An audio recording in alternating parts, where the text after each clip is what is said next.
Our channel నిన్న జరిగిన ఎన్నికలు జెడ్పీ ఎన్నికల్లో వైఎస్ఆర్ కాంగ్రెస్ పార్టీ విజయం సాధించింది, గొప్ప విజయం సాధించింది. ఫ్యాను గిర్రా గిర్రా గిర్రా గిర్రా తిరిగింది. ప్రతి ఒక్క కార్యకర్తకి, ప్రతి ఒక్క నాయకుడికి ఈరోజు ఈ సందర్భంగా శిరస్సు వంచి నమస్కారాలు తెలియజేస్తున్నాను. వైఎస్ఆర్ కాంగ్రెస్ పార్టీ పైన ప్రేమతో, జగనన్న పైన అభిమానంతో ఎవ్వరూ కూడా భయపడకుండా, వెన్ను చూపకుండా పోరాడిన ప్రతి ఒక్క కార్యకర్తకి, నాయకుడికి hats off, hats off, hats off. వీళ్ళు నిజమైన కార్యకర్తలు, వీళ్ళు నిజమైన సోల్జర్స్. ఏదో ఎన్నికలప్పుడు అవసరం ఉండి పార్టీలోకి వచ్చి మళ్ళా ఎన్నికలు అయిపోగానే నా పని అయిపోయింది కదా అని పార్టీలు మారే కుహనా మేధావుల కంటే వీళ్ళు 1000 రెట్లు గొప్పవాళ్ళు. ప్రతి కార్యకర్త, జెండా మోసిన ప్రతి కార్యకర్త ధైర్యంగా ఎదురొడ్డి ప్రభుత్వ ఆగడాలను తిప్పికొట్టిన ప్రతి ఒక్క సైనికుడిని, ప్రతి ఒక్క వైఎస్ఆర్ కాంగ్రెస్ పార్టీ కార్యకర్తని మనం ఈరోజు అభినందించాలి. వారిని మనం భుజాన మోయాలి. That is the power of karyakarta. మొత్తం 50 స్థానాల్లో ఉప ఎన్నిక జరిగితే వైఎస్ఆర్ కాంగ్రెస్ పార్టీ 39 స్థానాలు కైవసం చేసుకుంది. కూటమి గెలిచిన స్థానాలు కేవలం 9 మాత్రమే. ఇండిపెండెంట్ ఒకరు గెలిచారు. ఎన్నికలు వాయిదా అంటే మొత్తం 57లో 7 వాయిదా పడ్డాయి. 50లో 39 మన పార్టీ గెలిచింది. 9 కూటమి, 1 ఇండిపెండెంట్, వైఎస్ఆర్సీపీ రెబల్ 1 గెలిచారు.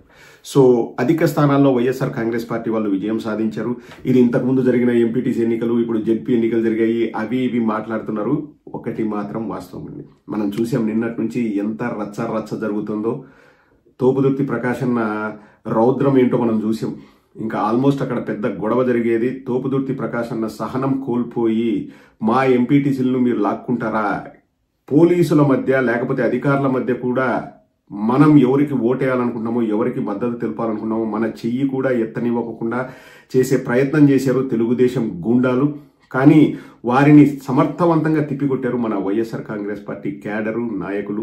ప్రతి ఒక్కరికి హ్యాట్స్ ఆఫ్ అండి. మనం చూసాం ఉషా శ్రీచరణ్ గారు కానీ, లేకపోతే తోపుదుర్తి ప్రకాష్ రెడ్డి అన్న కానీ రోడ్డు పైన బైఠాయించి నిరసన తెలియజేశారు. అలాగే మరీ ముఖ్యంగా నిన్నటి నుంచి ఒక వీడియో వైరల్ అవుతుంది. త్రిపురాంతకంలో ఒక వైఎస్ఆర్ కాంగ్రెస్ పార్టీ ఎంపీటీసీ అభ్యర్థి మహిళ తను చెయ్యి ఎత్తుతుంటే చెయ్యి ఎత్తకుండా, ఒక మహిళని కూడా చూడకుండా ఆమెను దుర్భాషలాడి, ఆమెను పట్టుకొని మహిళని కూడా చూడకుండా ఆమె చెయ్యి ఎత్తుతుంటే చేతిని కిందికి దించి దౌర్జన్యానికి పాల్పడినా కానీ మొక్కవోని ధైర్యంతో ఆ మహిళ చెయ్యి ఎత్తి నేను వైఎస్ఆర్ కాంగ్రెస్ పార్టీకి సపోర్ట్ చేస్తున్నాను, నా ఓటు వైఎస్ఆర్ కాంగ్రెస్ పార్టీకి అని చెప్పారు. అది ఇప్పుడు బాగా వైరల్ అవుతుంది. ఇవన్నీ ఎందుకు జరుగుతున్నాయో ఒకసారి మీరు ఆలోచన చేయండి. బికాస్ ఇవన్నీ కూడా తెలుగుదేశం వాళ్ళు చేస్తున్న దౌర్జన్యాల వల్లనే ఈరోజు ప్రజాస్వామ్యం అన్నది నడి రోడ్డు పైన కూని అవుతుంది. మన వైఎస్ఆర్ కాంగ్రెస్ పార్టీ కార్యకర్తలు, నాయకులు ప్రజాస్వామ్యాన్ని కాపాడారు. ప్రజాస్వామ్యంపై ఇంకా ప్రజలకు ఉన్న ఆశను సజీవంగా నిలిపారు మన కార్యకర్తలు, మన నాయకులు. Hats off to YSR Congress party leaders and soldiers. అందరూ మాట్లాడుతున్నారు 11 వచ్చింది, మీ పని అయిపోయింది. అనుకోండిరా, మీరు రెచ్చగొడితే మేము అంతగా బలపడతాం. ఒక్కొక్క కార్యకర్త, ఒక్కొక్క నాయకుడు, ఒక్కొక్క నిప్పు కణం మా వైఎస్ఆర్ కాంగ్రెస్ పార్టీలో. మేము ఎక్కడ డబ్బులకు, ప్రలోభాలకు లొంగే రకం కాదు.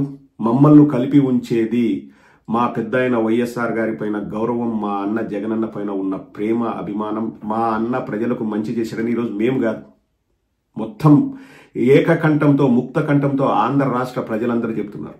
జగన్మోహన్ రెడ్డి గారి పరిపాలన బాగుంది. జగన్మోహన్ రెడ్డి గారు ఉన్నప్పుడు ఒక చిన్న గొడవ లేదు, కులాల గురించి కొట్లాటలు లేవు, మతాల మంటలు లేవు. పరిపాలన, అభివృద్ధి, ప్రజలకు ఏది చేయాలి, ప్రభుత్వ సంపదను ఎలా పెంచాలని జగన్మోహన్ రెడ్డి గారు ఆలోచించారు. ఇప్పుడు అలా కాదండి. వచ్చిన 10 నెలల్లోనే తెలుగుదేశం వల్లే కుక్కల్లా కొట్టుకోవడము, చికెన్కు 10 రూపాయలు కమిషను, కోడిగుడ్డుకు రూపాయి కమిషను, కోడిగుడ్డు పైన ఈకలు వీగుతూ వాళ్లకు వాళ్ళు కొట్టుకుంటూ కుక్కల్లా కొట్టుకుంటున్నారు తెలుగుదేశం వాళ్ళు. అది ఇప్పుడు ప్రస్తుతం రాష్ట్రంలో జరుగుతున్న సీన్. ఎవరినైనా అడగండి. ఇప్పుడు నేను వైఎస్ఆర్ కాంగ్రెస్ పార్టీ సపోర్టర్ కాబట్టి నేను వైఎస్ఆర్ కాంగ్రెస్ పార్టీకి వకాల్తా పుచ్చుకొని మాట్లాడతానని ఎవరైనా ఓకే. కానీ ప్రజల్లోకి వెళ్ళి, తెలుగుదేశం వాళ్ళకు, జనసేన వాళ్ళకి చెప్తున్నా, ప్రజల్లోకి వెళ్ళి ప్రజలు ఏమనుకుంటున్నారో ఒకసారి మీరు ఆలోచన చేయండి. ఒకసారి మీరు వాళ్ళు చెప్పేది వినండి. మీకే అవగతమవుతుంది, మీకే అర్థమవుతుంది, తత్వం బోధపడుతుంది. ఇక రానున్నది వైఎస్ఆర్సీపీ కాలం. అది కూడా కార్యకర్తల కాలం. కార్యకర్తలు ఇబ్బంది పడ్డారు. నేను ఎక్కడ కూడా కాదన్ను. కార్యకర్తలకి 2019 నుంచి 2024 వరకు అనుకున్నంత జరగలేదు, నేను కాదన్ను. కానీ ఒక్కసారి ఏదైతే మనం తెలుసుకున్నామో, మనం ఫీడ్బ్యాక్ తీసుకున్నామో అలా జరగకోకుండా చూసే బాధ్యత మన పార్టీది. మరీ ముఖ్యంగా కార్యకర్తలంటే అచంచలమైన ప్రేమ విశ్వాసం ఉన్న జగన్మోహన్ రెడ్డి గారిది.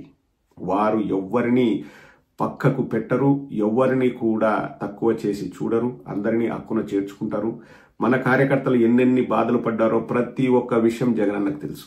ప్రతి ఒక్క విషయం ఇప్పుడు జగనన్నకు అది చెప్పే నెట్వర్క్ ఉంది, ఆ సిస్టమ్ ఉంది. ప్రతి ఒక్కటి కూడా జగనన్న దృష్టికి వెళ్తుంది. జగనన్నకు అన్నీ తెలుసు. జగనన్న 2.0 ఖచ్చితంగా మన కార్యకర్త, ప్రతి జెండా మోసిన కార్యకర్త చూస్తాడు. అది నేను గ్యారంటీ, అది నేను భరోసా ఇవ్వగలను. ఎందుకంటే మనం చూస్తున్నాము, మనం వింటున్నాము, ఎక్కడెక్కడ మార్పులు జరుగుతున్నాయి, సంస్థాగతంగా ఎక్కడ పార్టీలో నిజమైన కార్యకర్తను గుర్తిస్తున్నారు అనేది మనకు తెలుసు.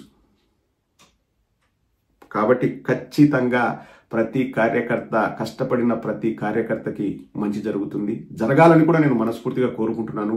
మన పార్టీ కార్యకర్తల party. And once again, congratulations to all the candidates, and also congratulations to each and every candidate and each and every cadre like who fought tooth and nail. ముగించే ముందు ఇంకొక కొసమెరుపు కూడా చెప్పి ముగిస్తాను. టీడీపీ కంచుకోటను బద్దలు కొట్టిన వైసీపీ. ప్రజాశక్తి కర్లపాలెం. బాపట్ల జిల్లా పిట్టలవానిపాలెం మండల పరిషత్ అధ్యక్ష పదవికి గురువారం ఎన్నికలు నిర్వహించారు. దెందుకూరి సీతారామరాజును ఎంపీపీగా 11 మంది ఎంపీటీసీలు ఏకగ్రీవంగా ఎన్నుకున్నారు. వైసీపీ మండల అధ్యక్షుడు సీతారామరాజు ఏకగ్రీవంగా ఎన్నుకోవడంతో వైసీపీలో కొత్త ఆశలు తిరిగి చిగురించాయి. పిట్టలవానిపాలెం తెలుగుదేశం పార్టీకి కంచుకోట. ఎమ్మెల్యే వేగేసిన నరేంద్రవర్మ సొంత గ్రామం. ఇక్కడ టీడీపీ